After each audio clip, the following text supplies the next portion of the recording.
Šiame vloge jūs matysite Bonhus Vatnet ežerą, virš to ežero esantį Bonhus ledyną. Važiavome rudeniškais keliais ir plaukėme keltu per Hardangerio fjordą, o nakvojome mes dviejose įspūdingose aikštelėse. Ir pavyko užfiksuoti nuostabaus grožio šiaurės pašvaistę.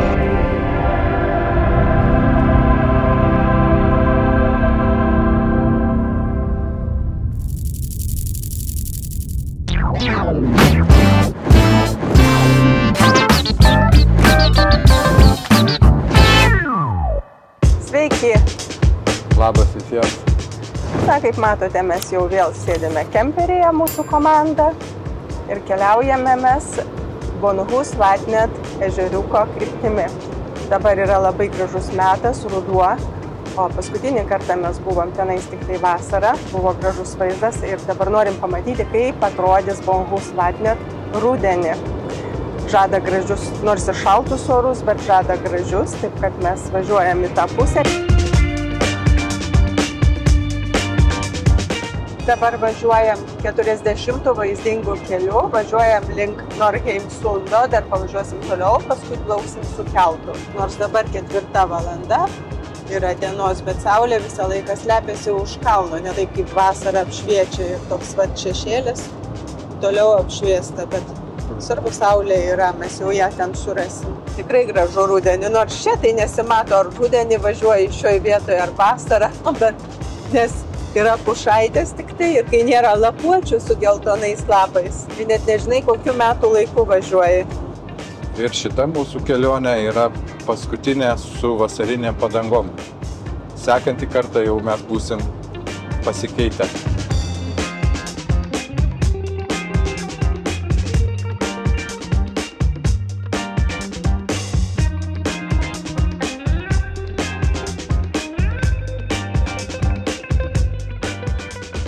Dabar važiuojame per tokią vietą, kur dažnai filmavome žiemą, slidinėdavom, ne vienas yra blogas mūsų, Vamstugen.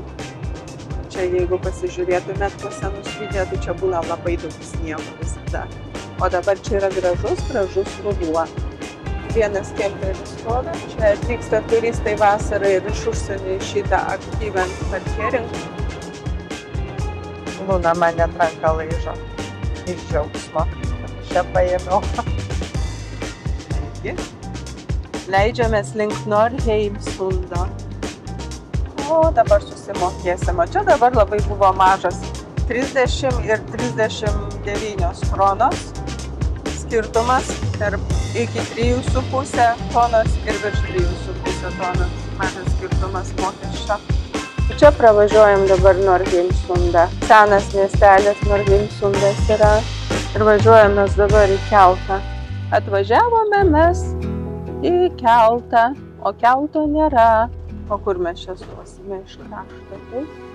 O keltas plaukioja vienas, ne du.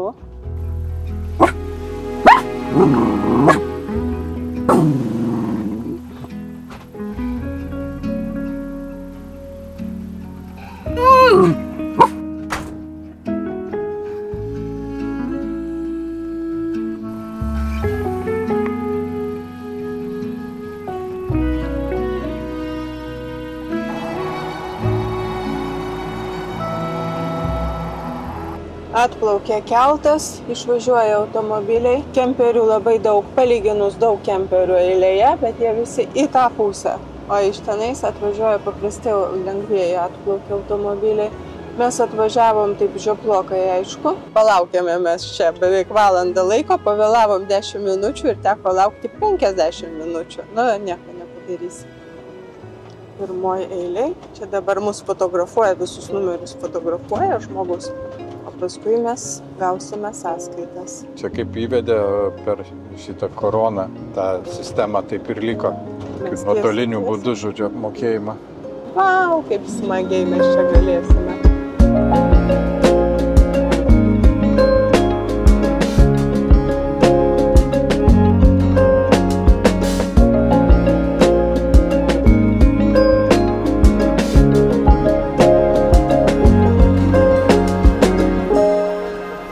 Atsidaro keltas. Dabar mums važiuoti liko iki numatytos pirmos aikštelės 18 minučių. Ir jeigu mums ten patiks, mes pasiliksime ten nakvyniai. Mes pradėsim važiuoti.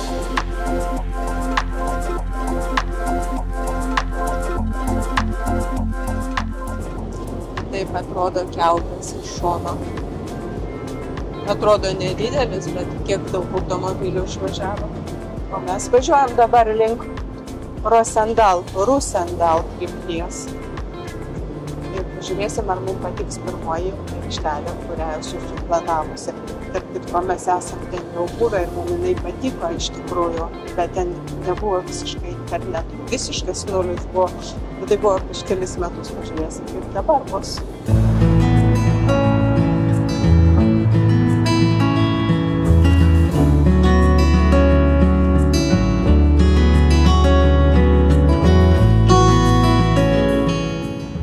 Čia ir kemperiukas stovi. Stovi kemperiukas ir turime vėl nulį interneto. Va ten mums reikia. Nėra, rimtai? Rimtai nėra. Pažiūrėk, tavo telefonas rodo. 10 kilometrų Junsdal tunelį pravažiavom ką tik tai. Ir jame visame tunelėje buvo internetas. O kodėl čia nėra interneto? O čia man yra mislė. Nu kaipgi dabar šiais laikais be interneto? Užstoja kalnas. Šiaip tai vieta, tiesiog nuostabi. Ne, nėra, žinok, tikrai. Pailsėti nuo Niekas, interneto gera vieta. Nėra nieko. Vieta teisingai labai graži, bet mes važiuojame kitur. Priežastis tai labai paprasta. Kažkaip be interneto čia dabar šiais laikais kaip be rankų. Pasiplanuoti, pasiskaičiuoti kažką. Dabar net susiplanuoti tolesnę aikštelę neįsijungia. Kas liko Google'ės žemėlapį, tas liko. Žinom kryptį, bet toliau nebegalim planuotis.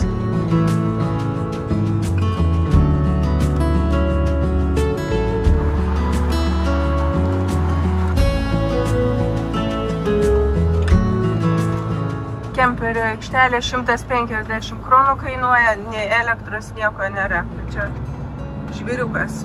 Užtat ir atsiveria gražus vaizdas, bet ir čia yra. Čia dar geriau. Čia stojam ar dar važiuojam aukščiau? Apsisukinėjame, ne? Geriau, va ten bus saugiau. Bet nei viena čia nėra kemperio ir nėra informacijos apie mokėjimą. Kokį smėlį, kad žinai, neįsėsti. Aha. Čia gražu, čia visas vaizdas matosi. Taip, kad va, matai, akmenys dar ten ruošia viršui. Tai gerai, va čia ir stojam. Čia ir stojam, taip. Čia bele kur stotis. Kur patinka, ten ir stojamės. Čia pasiliksim.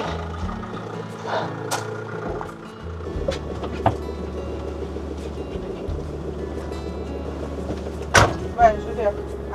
Dabar šonai geriau, o gal reikia dabar priekį pakelti. Šonai geriau. Aha, dabar einu. Traukite šuniukai. Šonai gerai, dabar reikia priekį pakelti. Nu, šuniukai. Och, šuniukai. Atvažiavom, viskas. O, kokį mes čia turėsim gražų vaizdą. Gražu.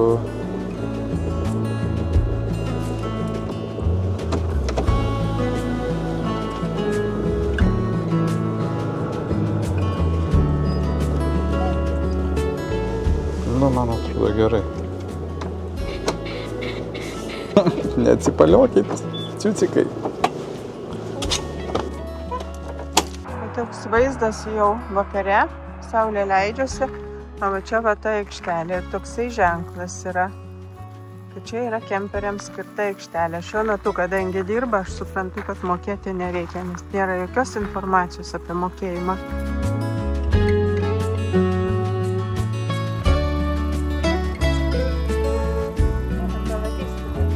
Tikrai nebrangu 150, bet šiuo metu nereikia mokėti. Nėra jokios informacijos apie mokėjimą. Vidai, op. Gerai, šokiai ir aš. Op, op. Ateina Vidas, žiūrėk, kaip laukia, Vidas daro, op. Nenešame šią smėliuką, reikia nusiaukti. Užstatėm 19 laipsnių. Gerai, valgyt norisi, taip šunis ir jūs norit valgyti. Okay. Nu, eisim dar pasivaikščioti paskui. Jo, pavakarieniaujam, dabar pagrylinsim, bet man dabar šitą reikia išrinkti. Ką man su jom daryti? Bet tikrai Biškį pavažiavo tik tai su juo, ne? Dabar vėl iš naujo išrinkinėti. Taip, būna. Nelabai patinka važinėti, ne? Matai, kad nevingiuoti keliai, vat, geriausiai Europoje buvo važiuoti. Tiesiai važiuoja, ne, arba Švedijoje. Tiesiai važiuoja ir jos miega. Jo, ir ramiai miega jos. O kai tokie vingiuoti keliai, jos kažkodėl nenori čia būti.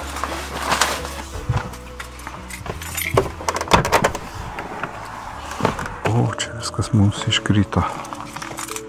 Pamiršau aš pritvirtinti su diržu stalą su kėdėm. Ir truputį atsigulė viskas čia. Čia net kepsninė, žiūrėk, visa mums nukrito. Nu jo, pakilimas buvo pakankamai status ir atsigulė čia viskas.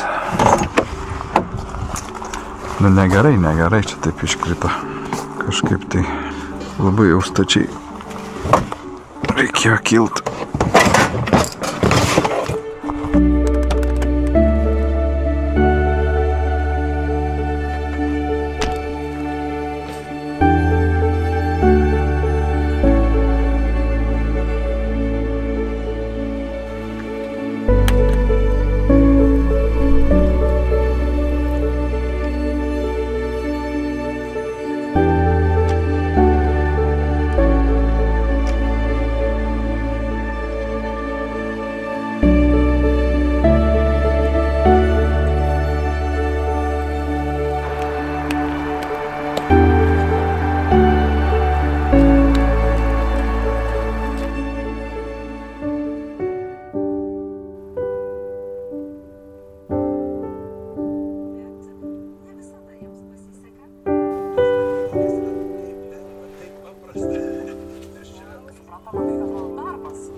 Štai kaip atrodo šita vieta, kur mes apsistojom.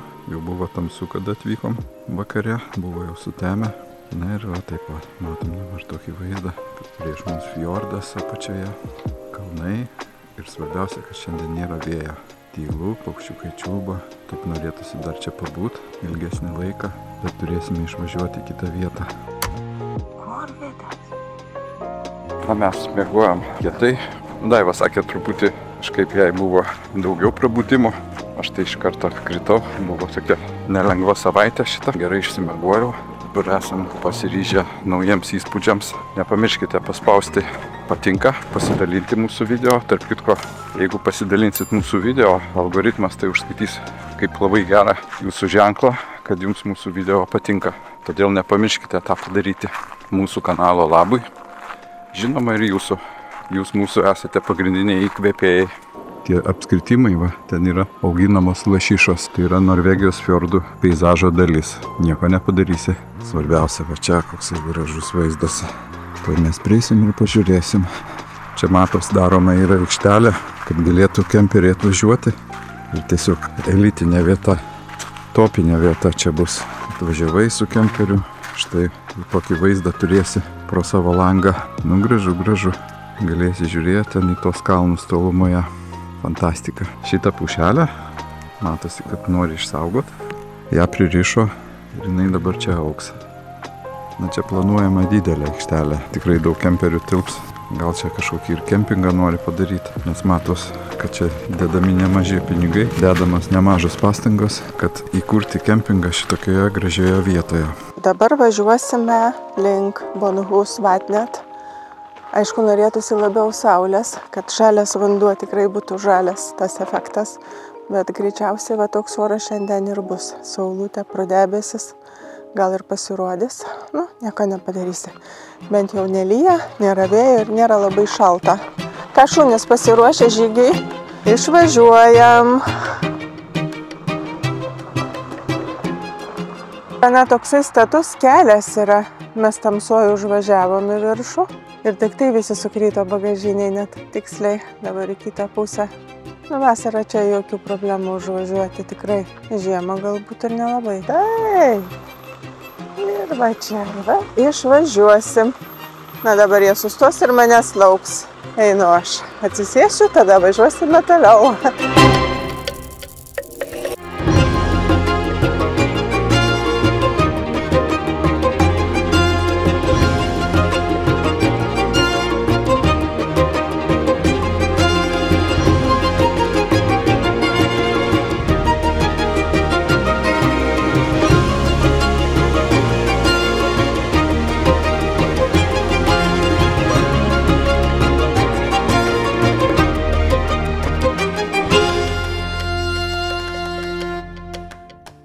Ten matosi kempingas Sundal. Mes dabar suksime dešinę pusę į Vanhus Vatnet. Šiaip galima čia nakvoti šitam kempinge. Bet jisai kainuoja, sakai, 300 kronų, taip? Tai 2 naktis 60 eurų. Tai mes kažkaip nenorėjom sumokėti tokios sumos ir pasirinkom vietą ne ką prastesnę. Be elektros, kurios mums nereikėjo. Turi būti nuoroda, va taip ir yra Vanhus Brėja. Vanhus ledynas. Va čia. Pro šitą kempingą. Esam ėję. Va ten matosi tiesiai ledynas, jeigu tai pasižiūrėtų. Ryšys. Arčiau mes prie jo priartėsim vėliau. Čia dar vienas kempingas pastovus. Man atrodo, čia namukai. Nereiks tiek toliai eiti. Ir šiaip, man atrodo, čia apie 5 kilometrus gaunasi iš aikštelės. Taip, čia rašo, kad visą parą veikianti. Reikia iškart atvykus susimokėti. Dėl draudimo nakvoti kemperiams čia kol kas nieko nesimato. Gerai, važiuojam tada toliau. Žiūrim. Kemperių vieta yra į kairę pusę. Ten nedidelė kemperių vieta, bet kainuoja 125 kronas dienai. Einam, apmokėsim dabar už stovėjimo aikštelę, nes čia rašo, kad reikia atvykus iš karto. Bet čia smagu, kad čia yra tualetai. Aišku, yra vanduo. Ir va čia yra automatas, kur mokėsime 125 kronas įvedus turbūt savo automobilio numerį. Čia dabar moka. Kažką bumba, bet jūs autonosą. Aš čia skaitau. Žodžiu, ne, aš čia užsigalvojau, todėl kad rašo iki kokio laiko. Mes čia iki 12 valandos galim stovėti. Norėtumėm nakvoti, reikėtų dar 125 kronas mokėti. Kokia pradžia ėjimo į šitą ledyną. Matosi iš karto jau ledynas. Dabar trauksim, jeigu kažkiek matysis. Va, kaip jis atrodo. Nuostabu, tiesiog pasisekė ir su oru. Ir tuo pačiu, kad mes galim jum filmuoti ir parodyti, kokia yra nuostabi Norvegijos gamta.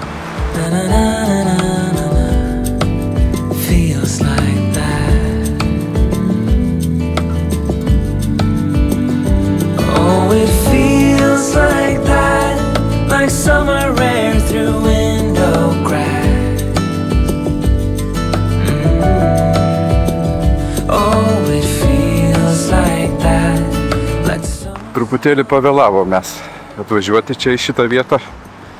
Galvojom, kad bus rudeniški gražūs medžiai, pageltonavę, bus tiesiog įspūdinga. Čia visada buvo mano tokia slapta svajonė atsidurti čia šitoje vietoje rudenį. Bet vėjas juos jau nudraskė ir jau truputį per vėlu. Nu, ką padarysi? Važiuosim dar kartą į šitą vietą. Mūsų tikslas yra pasivaikščioti. Feels like that. Yeah, it feels like that. Ateinam mes į šitą pagrindinę vietą. Žiūrėsim, kaip čia viskas dabar gražu čia, ar nelabai. Daiva labai skubėjo čia greičiau atsidurti. Va, visi čia laukia. Tave palikom, bet mes visą kelią verkiam. Ir dabar mes visą laiką verkiam. Labas, operatorius paskutinis atėjo, ne? Ne, ežeras Vidai, atsimeni, kai saulė buvo tada vasarą už kalno, nebuvo žalios spalvos, pameni? Bet va, jau čia ne šitas metas dabar yra. Nėra to žalumos, ne? Nu, dėl saulės, aš sakau, dar kažkiek yra, bet jeigu būtų ryški diena, būtų ryškus ežeras. Supranti? Pririšo jūs, ką? Nu va, ką čia? Va taip pat. Vanhus Vatnet. Gal nieko, visada čia gražu. Nu va, tas ledynas. Jau jo visai beveik ir nėra.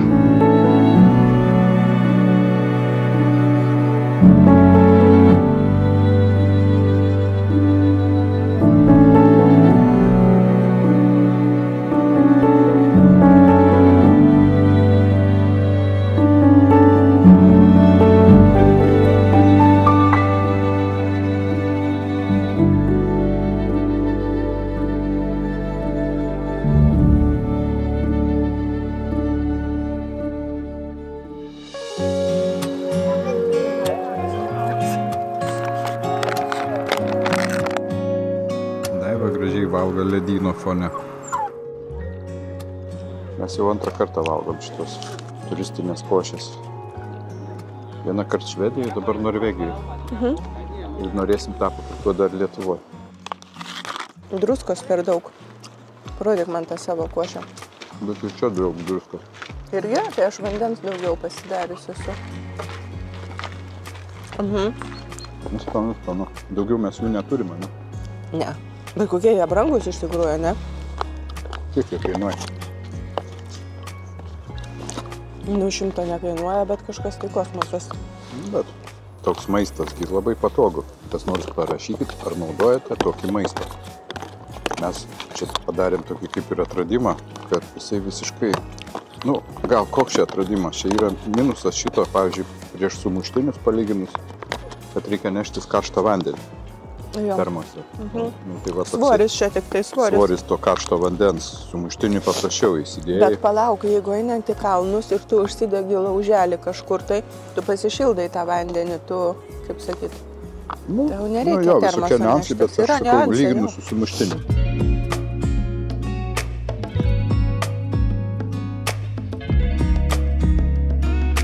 Dabar žinai, kas yra vidai? Tame ežere visada būna valtis, tai dabar mums valtį reiktų nufotografuoti atskirai, aš taip suprantu. Ai, čia tikrai šitą valtis žiūrėt. Ko gero, čia ta pati. Jinai būna visą laiką nuotraukose. Jo, ir žmonės, aš grupiai skaičiau, ateina ir sako, kas valtį išėmėt. Čia šita žymioji valtis, ne? Jo, ateina dėl valtis, tai va reikia man nufotografuoti, atskirai įdėsiu valtį. Va, Daiva, kaip pastebėjo, aš visiškai net nepastebėjau, kad nėra tos valties. Ne sezonas. Bet smagus buvo žygis, tik sušalom besėdėdami, bevalgydami, nors ir karštą maistą, bet per ilgai sėdėjom. Bet tu dar ir tos paėmei, kaip tos vadinamus, padėkliukus, ne, po užpakalio. Tai taip, ant akmens sėdėtai. Ant akmens tai būtum nepasidėję. Jo, jeigu kas nors taip eitumėt, tai nepamirškite šito svarbių dalykų.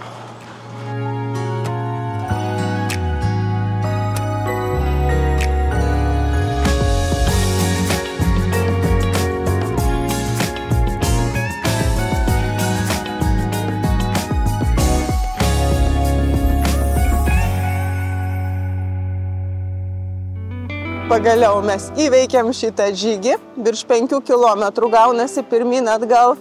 Pirmin nuėjom per 2 kilometrų 63 metrus.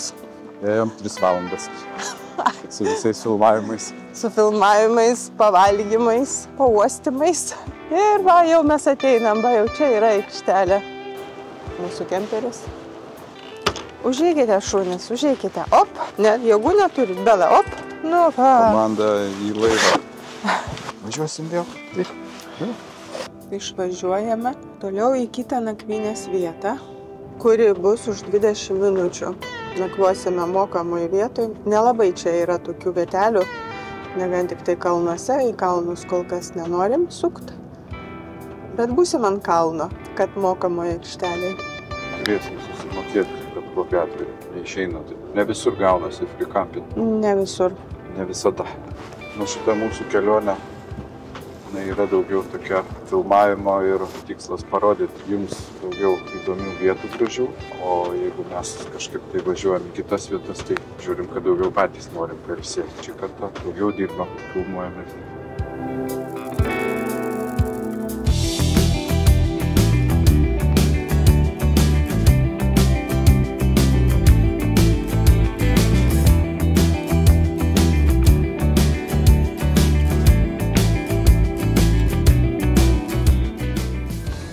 Va, ir atvažiavom, pravažiavom 10 km tunelį ir sukam į aikštelę.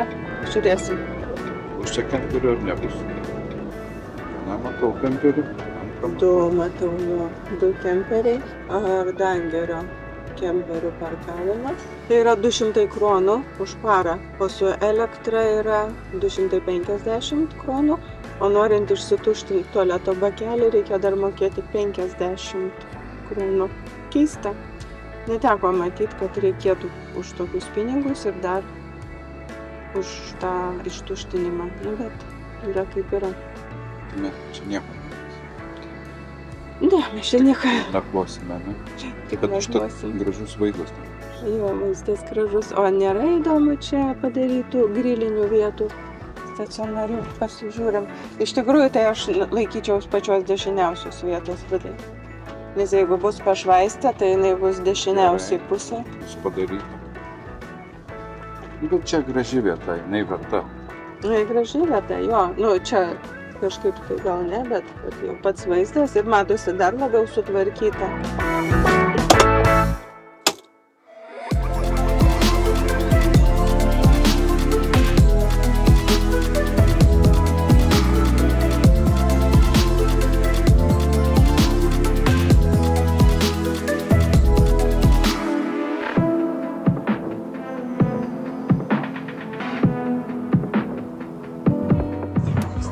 Einu.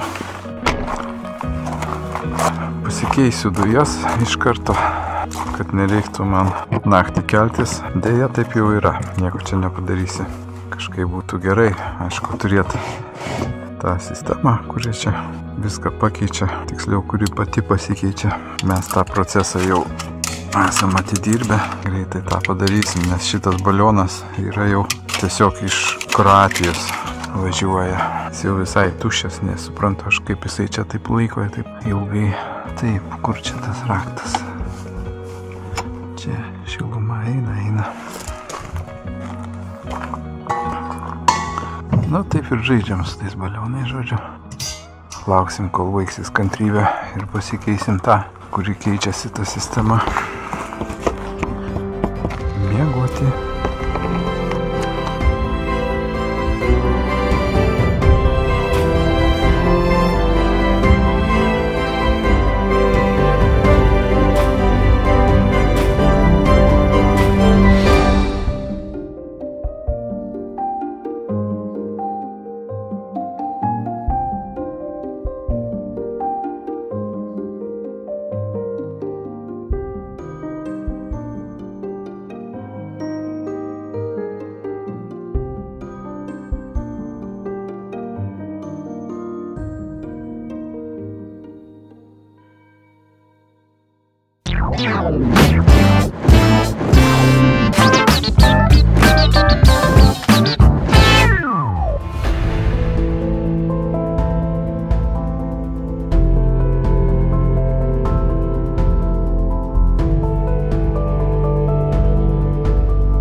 Dabar važiuojam į Jundal, ten bus keltas, plauksim į kitą pusę, važiuosim į Norheimsundą. Prie Krioklio dar sustosim, dar kartą pasivaikščiosim. Dar kavos išgersim.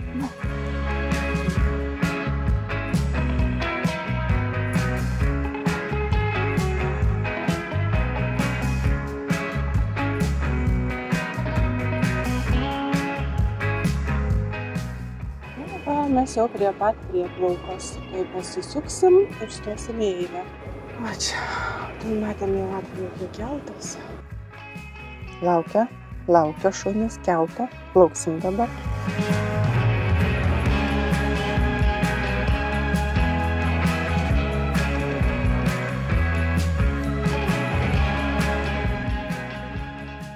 Mes jau atplaukėm į kitą pusę fjordo. Dabar važiuosim į Norheimsundą.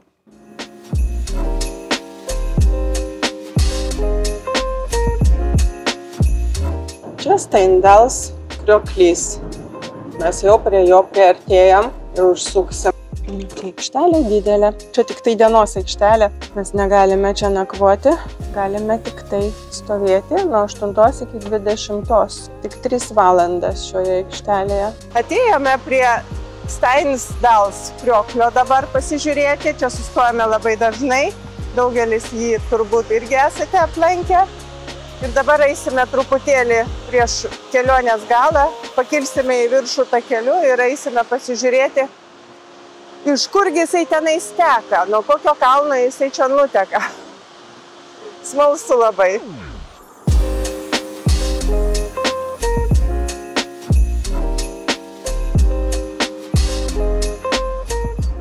Mes pakylame virš Steinsdals krioklio 100 metrų ir mes čia žinote, ką pamatėme. Mes tikėjomės krioklį pamatyti, kad teka nuo viršaus. O mes jį pamatėme, vat, tekantį iš šono. Nežinau, ar čia dabar jisai matysis, bet jisai atvinguriuoja šonu ir visai jisai ne nuo kalno, kaip mums buvo pasirodę, kad iš aukštai. Mes esame smalsūs žmonės ir mums labai parūpo, iš kurgi teka šitas krioklys. Užlipome, pažiūrėjome ir nustebome, jisai susidaro iš mažo upelio. O tenai apačioje toks didžiulis. Labai keista, tuo įsitikinome. Taip, bet mes radome užtat labai gražų vaizdą nuo aukštai, palipę tik 100 metrų. Na, o mūsų vlogas jau eina į pabaigą. Ačiū, kad žiūrėjote iki galo. Ačiū, kad dalinatės mūsų video, rašote komentarus ir iki sekančių mūsų kelionių. Iki! Visą.